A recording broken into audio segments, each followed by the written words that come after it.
फॉर्माज मैं आपसे ये जानना चाहूंगी कि आप देखिए श्रिम्प से जुड़ी कंपनियां टूटी हुई हैं आज। ट्रम्प के टैरिफ की कितनी मार पड़ी है इन कंपनियों पर?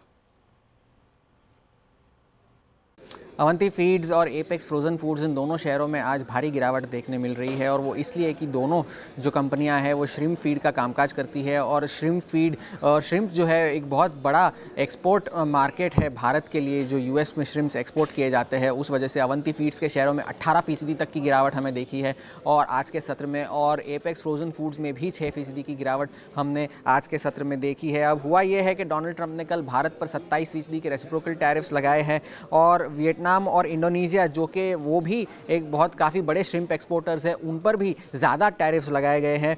और अगर आप डेटा देखें तो FY24 में जो है कुल श्रिम्प एक्सपोर्ट्स भारत की तरफ से 60,523 करोड़ के थे, जिसमें से श्रिम्प एक्सपोर्ट्स जो थे वो लगभग 50,000 करोड़ के थे। और मौजूदा अगर आप देखें, अगर आप श्रिम्प एक्सपोर्ट्स की बात करें तो मौजूदा ड्यूटी जो है वो लगभग 2 से 4% की एंटी डंपिंग ड्यूटी है और लगभग 6% की काउंटरवेलिंग ड्यूटी लगाई जाती है। मगर इस रेसिप्रोकल टैरिफ्स के इंपोजिशन के बाद अगर हम देखें तो इनक्रेड रिसर्च ने एक एनालिसिस किया है जिससे ये कह रहे हैं कि श्रिम्प एक्सपोर्ट्स पर अब जो है 45% की ड्यूटी लग सकती है ये रेसिप्रोकल टैरिफ्स लगने के बाद। अगर हम अवंती फीड्स की बात करें तो तीसरी तिमाही में नॉर्थ अमेरिका से लगभग 70% आय जो है वो नॉर्थ अमेरिका के मार्केट से आई थी और एपेक्स फ्रोजन फूड्स की भी लगभग 52% आय जो है वो यूएस के मार्केट से आई थी तीसरी तिमाही में। अगर हम हिस्सेदारी की बात करें तो 5% म्यूचुअल फंड्स का हिस्सा है अवंती फीड्स में, रिटेल शेयर होल्डर्स का भी लगभग 13.5% का हिस्सा है। एपेक्स फ्रोजन में म्यूचुअल फंड्स की कोई खास हिस्सेदारी नहीं है, मैसेच्यूसेट्स इंस्टीट्यूट ऑफ टेक्नोलॉजी का 2.5% हिस्सा है और रिटेल शेयर होल्डर्स का भी लगभग 18% हिस्सा एपेक्स फ्रोजन फूड्स में है। और दोनों शहरों में आज काफ़ी गिरावट देखने मिली। एक बहुत प्रख्यात ब्रांड की एक टैगलाइन थी, इसको लगा डाला तो लाइफ जिंगा लाला, लेकिन इस टैरिफ के लगने के बाद दोनों ही शहरों का कोई टैगलाइन बोलने का मौका नहीं आया। देखिए जो झींगा बोला ना उन्होंने, क्योंकि प्रॉन को महाराष्ट्र में झींगा कहते हैं, इसके लिए जिनको नहीं पता उनको बता देते हैं। और एक फिल्म आई थी मेरे ख्याल से जिसकी वो एक इंडियन रीमेक भी हुआ था, वो Lal Singh Chaddha, Forrest Gump, I think one of the best all time movies. उसमें एक इमेजिनरी कंपनी थी बुबा गूम श्रिम्प कंपनी। अच्छा मैं बताऊँ ना, ये एक सेक्टर है जिस पर टैरिफ लगने से मैं थोड़ा खुश हूँ, क्योंकि मैंने ना कुछ सालों पहले एक कंप्लेन की थी कि हिंदुस्तान का जो प्रॉन होते हैं ना वो सबसे अच्छे होते हैं, लेकिन दिक्कत क्या हो गई थी कि हमारे साथ सबको पता है अब, तो वो काफ़ी एक्सपोर्ट होने लग गए थे, तो हमें नहीं खाने को मिलते थे, वो इतने महंगे हो गए थे। यहाँ पर आप गोवा जाएं तो बहुत महंगा हो गया था वो प्रॉन खाना। तो अब होपफुली शायद अगर एक्सपोर्ट में उतना वो ना आए तो डोमेस्टिक मार्केट में थोड़ी सी शायद सप्लाई बढ़ेगी। तो आई थिंक इसमें वीरू आप तो खाते हैं ना सी फूड? कभी कभार। मैं क्या लगता है यतिन तो नहीं खाते होंगे, खैर यतिन तो प्योर वेज कभी कभार वेज, और मैं तो बहुत खुश हूँ, एक्सपोर्ट कम हो और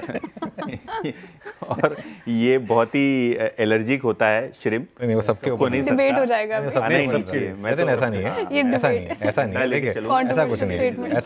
ऐसा कुछ नहीं है। देखिए क्या होता है, सबकी अपनी अपनी होती है, चॉइस होती है, किसी की वेज चॉइस है, किसी की नॉन वेज चॉइस है। आई थिंक खाना एक ऐसी चीज़ है जिस पे हमको ना किसी को ये नहीं करना चाहिए, सबकी अपनी अपनी चॉइस है। हाँ ये ज़रूर है कि सी फूड सबको नहीं पचता है, जैसे मुझे क्रैब की एलर्जी है तो वो अलग बात है, बट अदरवाइज़ मतलब आप क्या खाएं क्या पिएं, आई थिंक ये सबकी इंडिविजुअल चॉइस होनी चाहिए। खैर एनीवे इस टॉपिक को यहीं समेटते हैं और आगे बढ़ते हैं। आप सबका बहुत बहुत शुक्रिया ये सारे के सारे टॉपिक्स पर बात करने के लिए। यतिन को कुछ देर में रोक के रखते हैं, कुछ और एक दो चीज़ें इंपॉर्टेंट चीज़ें हैं वो डिस्कस करेंगे, लेकिन इससे पहले एक आशीष चतुर्मोदा के पास चलते हैं। आशीष, क्योंकि बात हो रही है यहाँ पर टैरिफ की, बात हो रही है यहाँ पर इम्पैक्ट की, आज का सबसे बड़ा एक्सीडेंट परसिस्टेंट सिस्टम्स 10% नीचे इस समय ट्रेड कर रहा है। कैसे देख रहे हैं आप इसको, और क्या इसे ऐड करेंगे या फिर अभी अवॉइड है?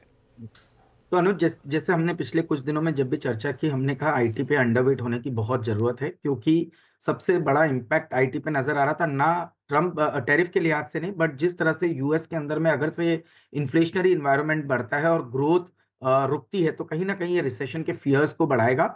और रिसेशनरी इन्वायरमेंट में कोई भी आईटी कंपनी आपको गाइडेंस देने में हिचकिचाएगी, क्योंकि उन्हें नहीं पता कि आने वाले समय में वहाँ की कंपनीज की ग्रोथ क्या है, वहाँ का बिजनेस मोमेंटम क्या रहेगा, और जिसके चलते कहीं ना कहीं आईटी कंपनीज के गाइडेंस में ही आप देखेंगे कि या तो क्लैरिटी नहीं रहेगी, या नंबर्स भी आएंगे तो 1 से 2, 2 से 3% की गाइडेंस ग्रोथ आएगी। और अगर से ये नंबर आते हैं तो वैल्यूएशन ऑलरेडी इनके जो मल्टीपल्स है वो कोविड के कंपैरिजन में जहां पे ग्रोथ अच्छी थी उस वैल्यूएशन मल्टीपल से भी ज्यादा इस समय पे ट्रेड कर रहे हैं, जबकि अर्निंग ग्रोथ नहीं आ रही। तो ऐसे में एक डिसअपॉइंटमेंट यहाँ पर बनने की पूरी संभावना थी, जिसके चलते हमने पहले भी कहा था कि आईटी में अंडरवेट पोजीशन कीजिए और अपनी पोजीशंस को कम करना ही इस समय ठीक रहेगा। हाँ, डेफिनेटली इसमें कुछ स्टॉक थे जो अच्छी ग्रोथ कर रहे थे, जैसे कि परसिस्टेंट और कोफोर्ज, तो यहाँ पर पे डेफिनेटली पोर्टफोलियोज में इनके ऊपर पोजीशन है, बट क्योंकि ओवरऑल वेट काफी कम है तो इस समय पे हम कोई नई पोजीशन ऐड नहीं कर रहे हैं। जितनी हमारे पास स्टॉक है उतना ही हम लेकर मेंटेन रख रहे हैं, बट क्योंकि हम बहुत अंडरवेट है इसलिए ओवरऑल पोर्टफोलियो पे इसका कोई